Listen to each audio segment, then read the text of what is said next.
Oi, filhotes! Se você tinha dúvida sobre histologia vegetal, você está no lugar certíssimo, tá? Está começando agora o nosso curso de histologia. Então, essa aqui vai ser a parte 1 e é uma das aulas mais importantes, porque é onde tem os conceitos chaves, conceitos básicos. Eu tenho certeza que você vai adorar. Vem comigo!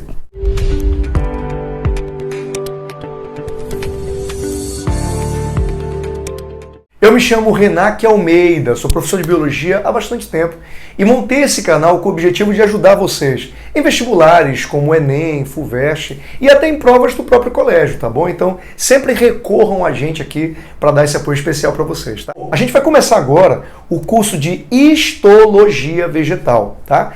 A palavra histo quer dizer tecido e logia tem a ver com estudo, compreensão. Então, essa matéria é o estudo dos tecidos que um vegetal apresenta. Fechado isso? A primeira dúvida que vem na nossa cabeça é o que são tecidos? Deixa eu te mostrar. Eu acho que essa é uma das perguntas fundamentais para qualquer biólogo. Então vamos lá pensar, olha só.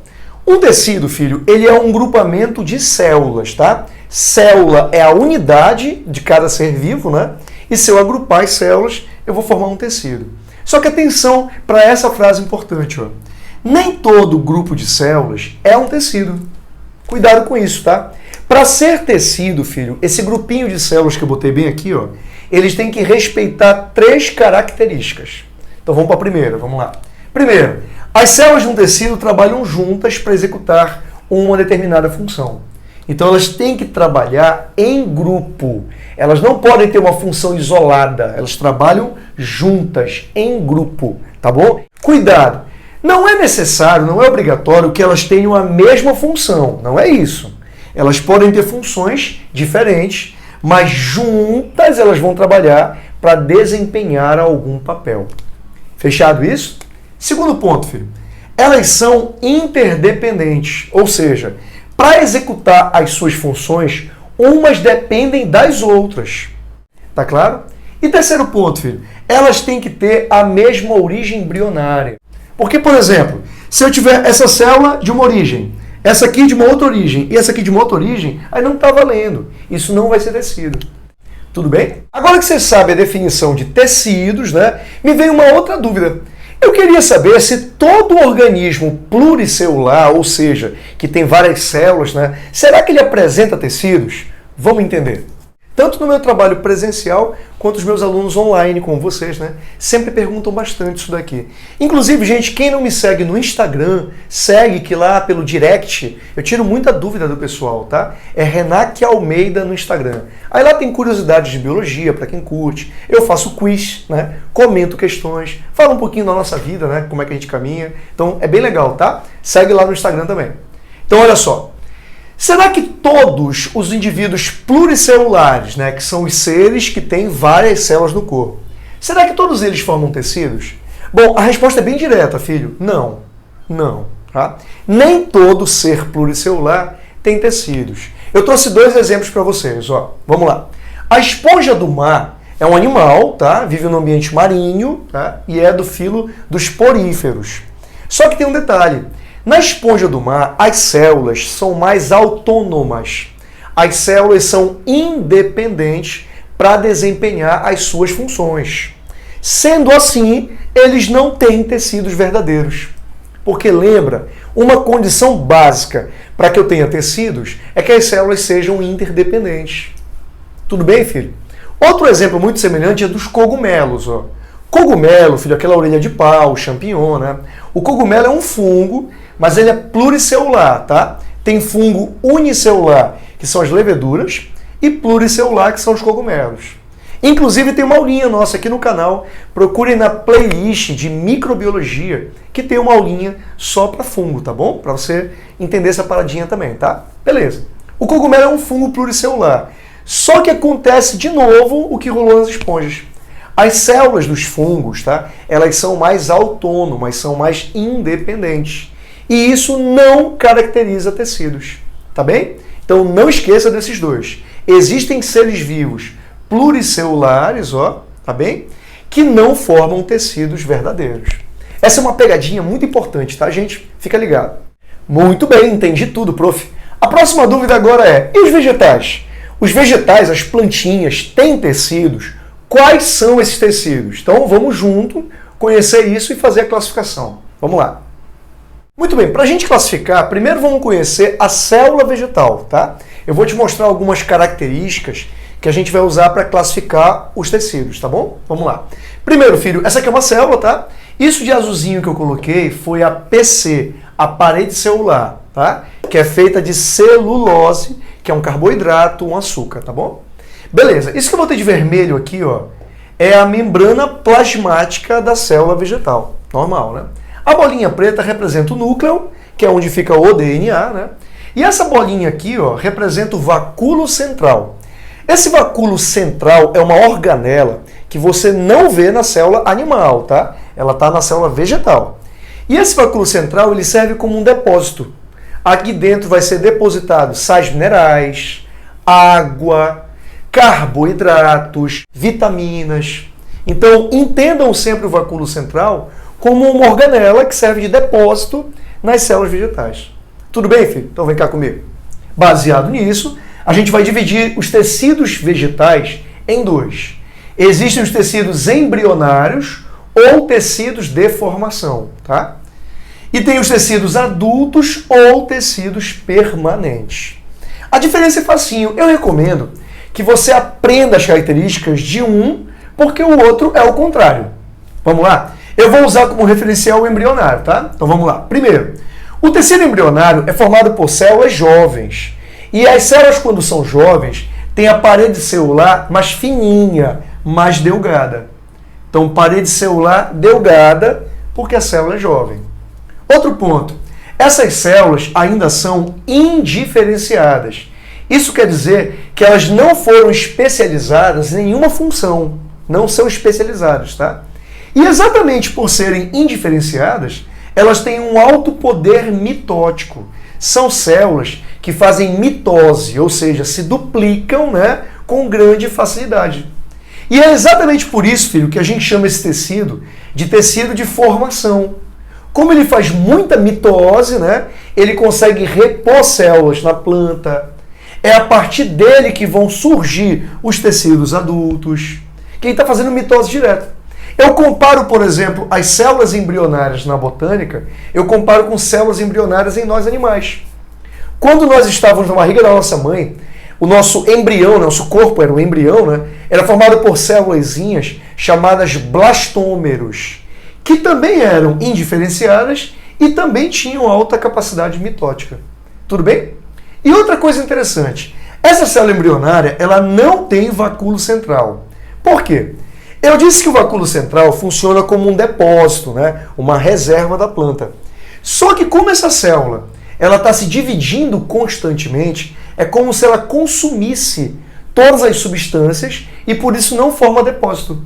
Então ela não tem vacúolo central. Tudo bem essa história? Cuidado com uma pegadinha agora, uma dica para vocês que estão acompanhando até aqui na aula, né? É assim, filho. A célula embrionária ela vai se transformando, ela vai se diferenciando até virar uma célula adulta, né? Enquanto ela vai se diferenciando, vai surgindo vacúolo. Então, primeiro surgem vários vacúolos pequenos e separados, ó. Aí esses vacúolos pequenos vão se juntar para formar um vacúolo grandão. Tudo bem isso? Então, na prova de vocês pode aparecer dizendo que o tecido embrionário ou não tem vacúolo central ou tem vários vacúolos pequenos se formando. É sinal de que a célula já está amadurecendo para virar um tecido adulto. Tudo bem, filho? Agora o tecido adulto, vamos lá. Os adultos são aqueles que já desenvolveram, já amadureceram, né? Então as células vão ter a parede celular espessa. Já seria essa parede celular aqui, ó. Já acumulou mais celulose. Tudo bem? Segundo, filho, ele é diferenciado, ou seja, a célula adulta ela já é especializada em determinada função. E quando as células se diferenciam, elas vão perdendo a capacidade mitótica. Isso é uma regra geral para toda a biologia, filho. Quer ver? Vamos usar a gente como exemplo. Uma das nossas células mais especializadas que existem são os neurônios. Por isso que os neurônios perderam a capacidade de se dividir por mitose. E agora, essa célula tem um grande vacúolo central, que é esse aqui, ó. Esse vacúolo grandão, que é para fazer o armazenamento, né, as reservas que a célula vegetal precisa. Deu para entender? Uma dica para vocês, que o nosso canal, além de passar informação, eu também quero dar uma orientada na forma certa de estudar, tá? Quando você vai fazer prova de vestibular, enfatizem sempre a função dos tecidos e não a morfologia. Eu vejo muito aluno se prendendo a estudar as características morfológicas que o tecido tem, né? Características físicas do tecido. Essa não é a sacada. A sacada é você identificar quais são os tecidos embrionários, quais os adultos e quais as funções que eles desempenham no vegetal.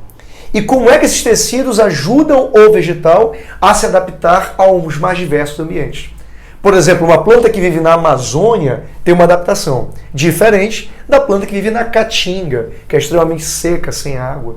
Você entendeu? O enfoque, então, é na função e não na morfologia. Tudo bem? Bacana, né? Simplesinho, né? Bom, agora vamos conhecer os meristemas, que são os tecidos fundamentais, os tecidos embrionários que uma planta apresenta. Vamos juntos! Não esquece de te inscrever aqui no canal e ativar o sininho, que aí você vai acompanhar o lançamento de aula semanal que nós temos.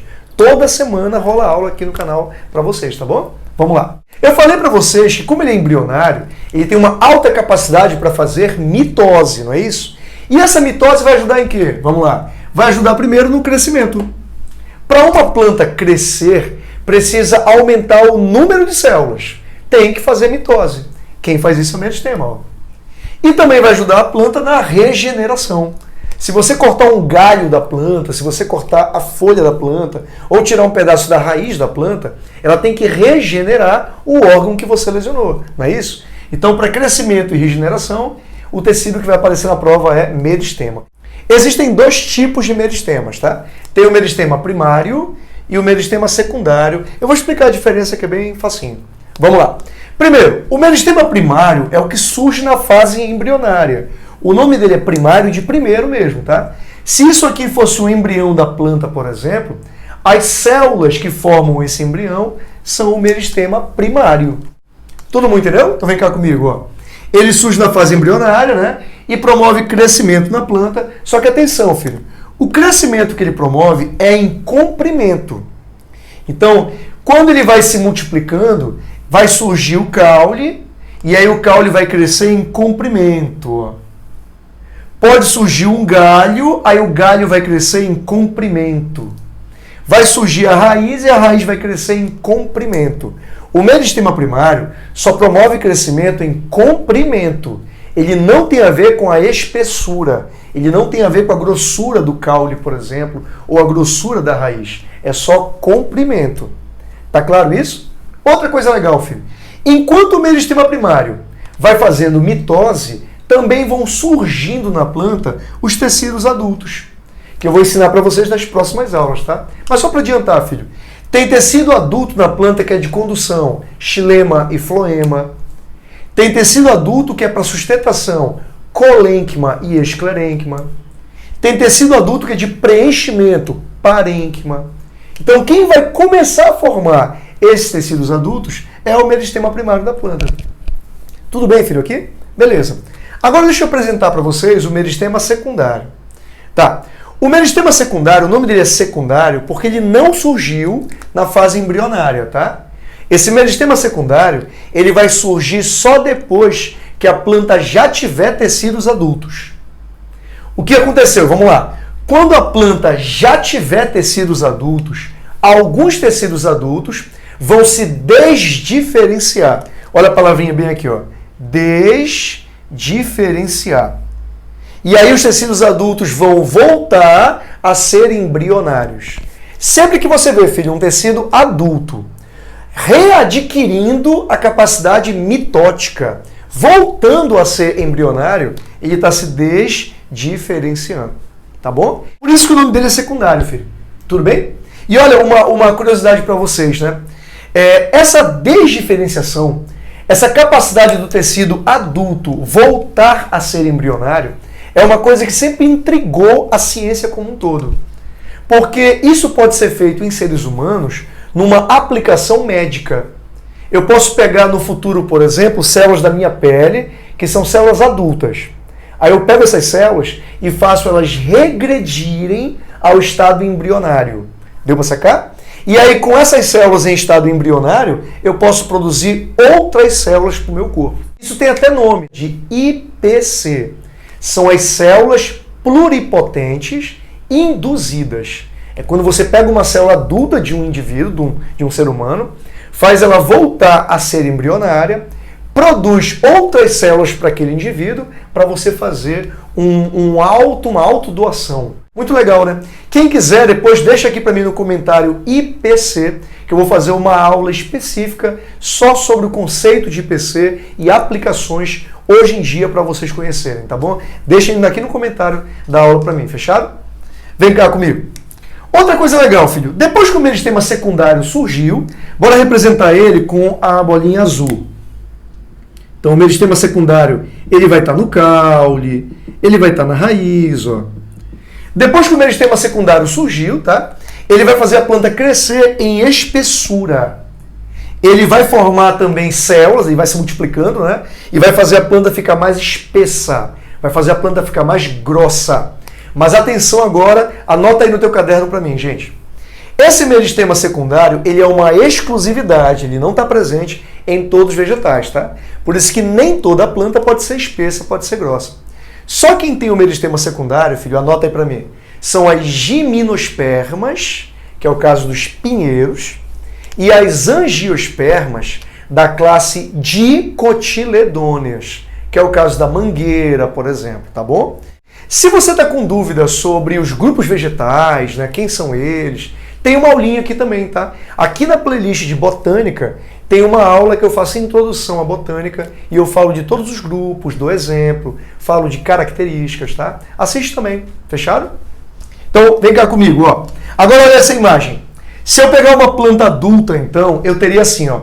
Onde é que está o meristema primário, tá?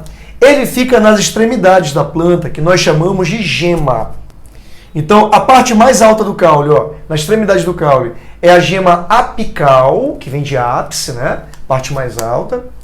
Essa aqui do ladinho, ó, são as gemas laterais, que vão formar os ramos da planta. E essa aqui na raiz, ó, é a gema subapical. Então, nessas gemas é onde eu tenho o meristema primário, tá? E o meristema secundário, ele acaba se distribuindo por todo o corpo do vegetal, né? Depois que aconteceu aquela desdiferenciação que eu expliquei para vocês. Deu para sacar? E aí, filhote, tudo entendido, tudo compreendido, tudo anotado, beleza. Então eu vou deixar aqui para vocês mais 2 vídeos para você continuar acompanhando a gente aqui no canal, tá? Não esquece que as aulas são semanais, filho. Então te inscreve, ativa o sininho para você ficar por dentro das novidades que vão te ajudar nessa prova, tá bom? Um beijo e até a próxima aula.